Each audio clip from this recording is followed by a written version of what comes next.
ఎదురు చూస్తున్న జాతీయ ఔషధ ధరల విధానం కార్యరూపం దాల్చనుంది. అత్యవసర మందుల ధరల నియంత్రణకు ఉద్దేశించిన విధాన నిర్ణయానికి కేంద్రం ఆమోదం లభించినట్లు సమాచారం.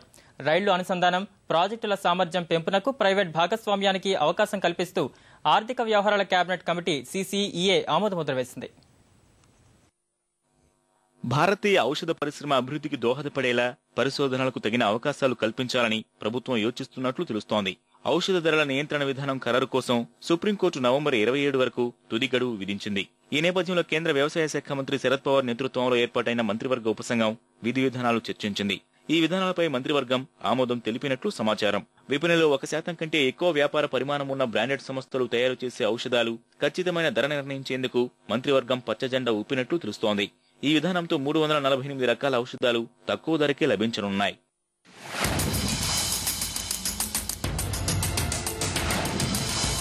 రైలు అనుసంధానం, రైల్వే ప్రాజెక్టుల్లో సామర్థ్యం పెంపులో ప్రైవేటు భాగస్వామ్యానికి అవకాశం కల్పిస్తూ రూపొందించిన విధాన ప్రతిపాదనలకు మంత్రివర్గం ఆమోదం తెలిపింది. రైలు అనుసంధాన ప్రాజెక్టులను వేగవంతం చేసే లక్ష్యంతో ఆర్థిక వ్యవహారాల కేబినెట్ కమిటీ CCEA ఆమోద ముద్ర వేసింది. నగరాల్లో మరుగుదొడ్ల నిర్మాణం కోసం రాష్ట్ర ప్రభుత్వాలకు 367 కోట్ల రూపాయలు కేటాయించేందుకు అంగీకరించింది.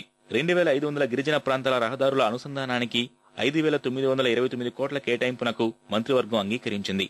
నేషనల్ థర్మల్ పవర్ కార్పొరేషన్లోని 9.5% పెట్టుబడుల ఉపసంహరణ ద్వారా 1300 కోట్ల రూపాయలు రాబట్టాలని మంత్రివర్గం నిర్ణయించింది. మంత్రివర్గం మరిన్ని కీలక అంశాలకు అంగీకారం తెలిపింది.